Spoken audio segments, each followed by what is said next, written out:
اے پیغمبر، ہم اس قرآن کے ذریعے سے جو ہم نے تمہاری طرف بھیجا ہے تمہیں ایک نہایت اچھا قصہ سناتے ہیں، اور تم اس سے پہلے بے خبر تھے۔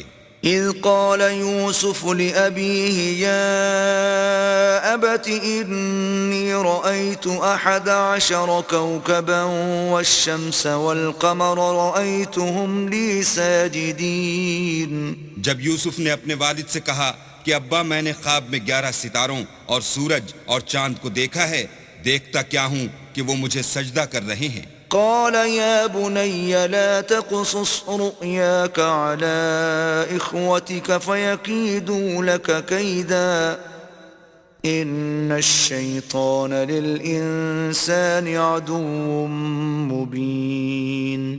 انہوں نے کہا کہ بیٹا، اپنے خواب کا ذکر اپنے بھائیوں سے نہ کرنا، نہیں تو وہ تمہارے حق میں کوئی فریب کی چال چلیں گے۔ کچھ شک نہیں کہ شیطان انسان کا کھلا دشمن